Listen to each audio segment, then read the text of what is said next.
Hey, howdy and happy day, everybody. I got a guest with me, Joe. Joe, who are you? Say your last name so I don't screw it up. Colangelo, just as you see it. That's exactly how I would have said it. And Brian Loving, I know how to pronounce that.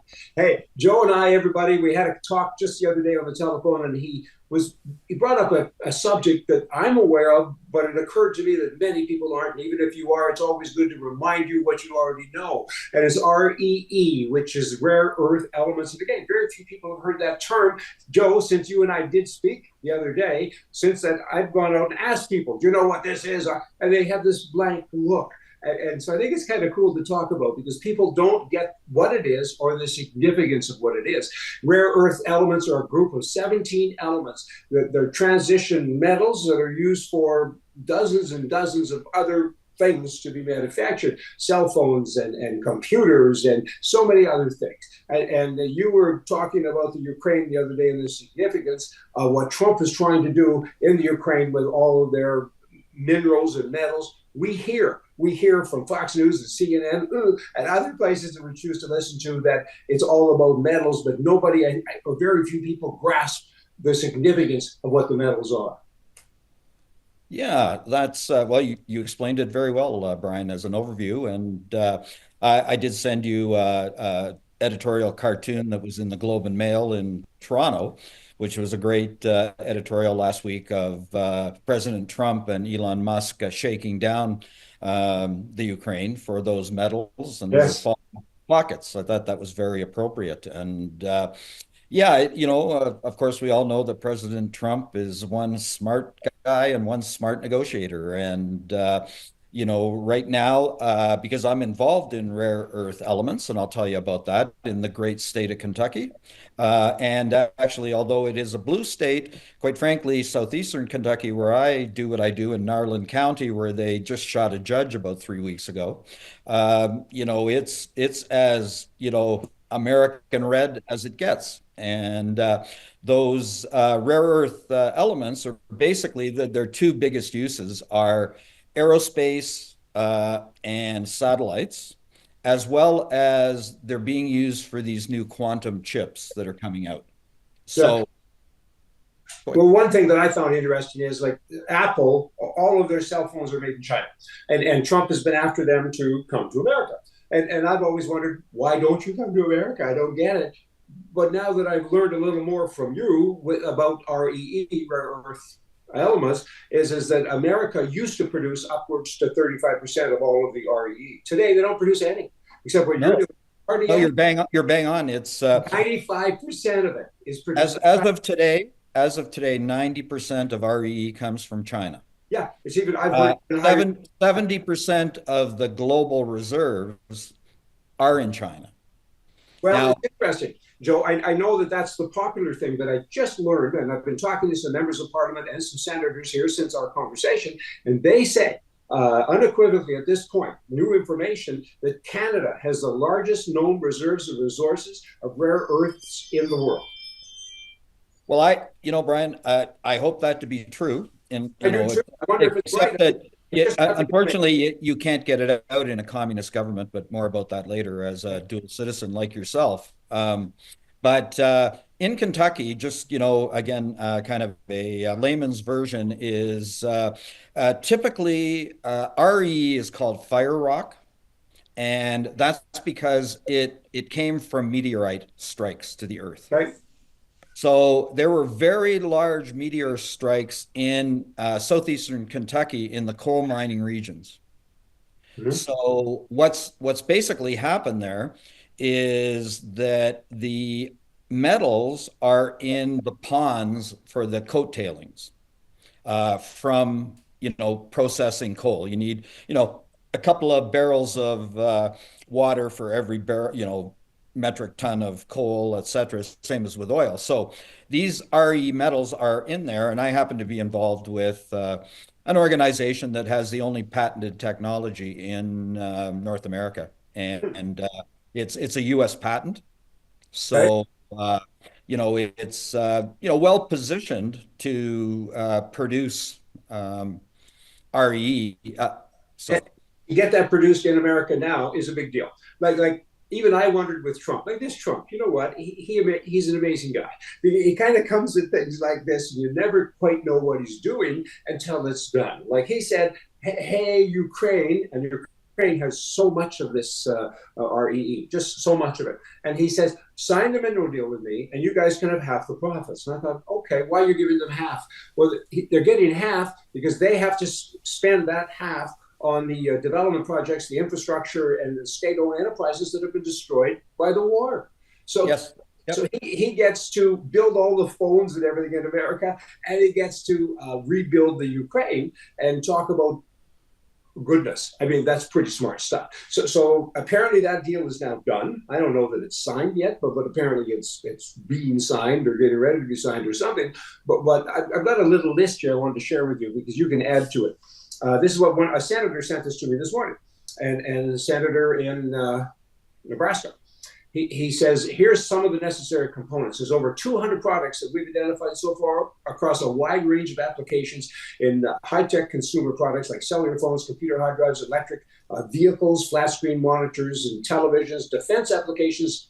And this is his big deal because he's in that world. Defense applications including electronic displays, guidance systems, lasers and radar, and solar systems. That's a big deal.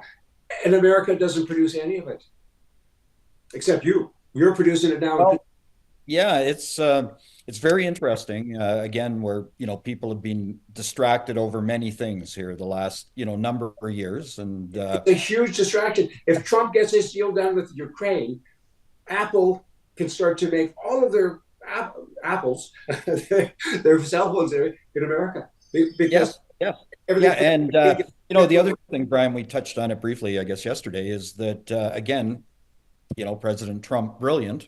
The Ukraine is currently uh, a superpower as it relates to arms.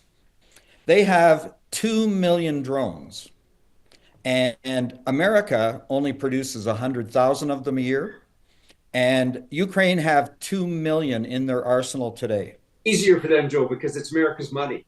Yeah, that's true. Well, it's interesting because it's actually US technology companies Oh, are, sure. kind of flying under the ban, and they're involved in the IT technology. And so they're the ones that are doing sort of the whistleblowing, if you like, about America being very far behind. As you know, like the Ukraine flew a drone practically right up Putin's rear end here a week Yeah. ago. Right. I mean, these things are killing machines. And so, I guess, from a global perspective, as President Trump always thinks of, I mean, Ukraine's going to come out of this as a superpower, both with military might and with our REE, right? And they're going to be pretty powerful. So it's like rebuilding Germany. I mean, it's Oh, that whole yeah. scenario. In this case, they're creating the money themselves to do it. It's pretty ingenious, not only of Trump, but it's a big deal for the Ukrainian government to be able to recognize this for what it is, and because it's basically their own money, and Yeah, the states is taking it out of the ground, taking it to America to take jobs away from China to give jobs to Americans, and all the Ukrainians are working now to rebuild their homeland. It's a pretty nice picture. I mean, it's yeah, hard to say nice pictures when people are blowing themselves up every day. I understand that, but I mean, the future is looking brighter when you analyze all of this stuff. So. yes, yes. And yeah, I spent most of the last 4 years basically in the U.S., close to you in California, and in the great state of Florida, actually, Yes. uh, in West Palm Beach, as you know, very close to Mar-a-Lago and Mm-hmm. uh, dealings there, etc. But I've come back to Canada for some personal visit my son and daughter-in-law, and very interesting here is the second communist regime of Trudeau's, which have made me become an expat. Um, Yes. like you think that they would kind of get it, and now with Carney, and I know that you're pretty adamant about this, and I guess I've got to say this properly because this is the phrase that comes to mind for me. Uh, there is no lesson in a second kick from a mule. That's a good one, Joe. Yeah, I like that one. And that's, I mean, they're just, I don't even know how to describe it here. My daughter-in-law Holly is the general manager of the Tesla dealership for the southern Alberta. Mhm. I mean, I mean, it's helping her out, the whole Elon Musk thing. It's just more publicity, more people showing up every day, like it's Well, in keeping with the agricultural concept or wordage, I mean, these liberals have no horse sense, and they even add more to it. Guys like Carney, if he was sitting with a lariat in his hand, he wouldn't know if he found a rope or lost a horse. I mean, it goes on and on. I mean, Canada is doomed, and somebody needs to lead us out of the wilderness. Carney will lead us further into the forest, and then he will abandon us, and which is probably a good thing because what he has to offer is more left wing nonsense. He's more articulate. He's a better speaker. He's better looking. He's got a better presentation than Trudeau, but unfortunately, he's just phase two, and so Well, America. it makes me laugh because, I'm just chuckling here because like ourselves, he's got quite a history of Alberta being born here and Oh yeah, whatever. But as you know, like what we call him in Alberta is a big hat, no cattle. that's right. You know, he doesn't have any skin in the game. Like No.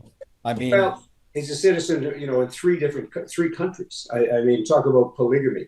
It's a tough ride, so we'll see what happens. And I just wish that Canadians could get it. I mean, the good thing that's come out of this thing with Trump, I guess, with all of his wordage and kind of threatening words, is that we have this patriotic thing going on. Some of it's fake, but not all of it. There's a lot of flags, and a lot of people are saying, "Hey, I'm Canadian." Well, then act like it and do something for the country because the country's in shambles. There's no freedom. You can't defend yourself with a tool of any kind. And so many other things. You need to get the country back. And Canadians are so influenced by American television, we think that we have power to look after ourselves, for example, because we watch television, and we don't. And so freedom is important. And then, of course, you slide over to the economy. And the REE in Canada could be such a big thing, but it needs to be controlled by private enterprise, not by the government. A guy like Carney will look at this thing and say, rare earth element. Wow. He says, all need those Apple telephones and everything. They need us. yeah, Come on. His yeah. idea of free enterprise is the government to own bigger chunks of something, and that's a bad thing. Anyway, I'm off at And have a. another national energy policy, and that disaster of That's all it is. 1982. But the And new thing, this REE will change a lot of things from Kentucky westward and eastward and all words, and of course with the Ukraine. So we've covered some nice ground, and thanks for sparking me on this because the REs it's a big deal, and people should be aware of it, and they should understand more about why Trump does things. I mean, this contract was a huge deal. Why? People think it's gold or silver or copper or coal because you say the word mining, and they bring all those known things under it. well, and And I in think that, fact, that that's the brilliance of President Trump is yes, it's always common speak for the common man. Like in the last 4 years with the Biden in power, I couldn't understand a word of what they were talking about in terms of the budget. But, President Trump says, build a wall. Okay, I get it, right? REE. I don't need to know like a ton of it. Now I know the simple thing. Now I can, check out what I want to, right? yeah. God only knows how the Democrats would say REE. It'd be like a 3, 4 pager, right? On You know what? Yeah. And if it's Trump's idea, so it's a bad thing. Trump could find a cure for cancer, and they would call them names. Now, lastly, there's 15 elements of this group of the 17 elements that are more important than the 17. Do you know any of them? I looked at the list and oh my. well, let me tell you, Brian. I guess that being a serial entrepreneur like yourself, I only humbly in your back wake there is that I started my career as a research chemist for Gulf Oil internationally, Right? and so You know some of these words then that I well can. they got rid of me. Well, they put me in marketing after 3 years because they said I'd be a better spin doctor than a scientist. So, but I do understand what those 17 elements are, especially iridium, which is used in the new quantum chips. So when I went to university and studied physics, there were only three states of matter, basically, solid, liquid, and gas. Now there's a fourth state that has been brought out by the major chip people, being Amazon, Google, and Microsoft. So it's this new quantum state. So If you went from 3 to 4, that's not so bad, because with regards to genders, Biden went from 2 to 40. Hey, so Joe, we're going to wrap it up here today. Thanks so much for chatting, and all of you people that are watching, I hope we brought something new to you. This REE, look it up. It's a big deal. I think it's going to change a lot of things, certainly in America, in terms of jobs and factories, and make America great again. So Canada, make Canada great again, which means you need somebody there from the conservative side, politically right is right, left is wrong, to lead us out of the wilderness. Hey, Joe, see you next time. thanks, Brad. Okay.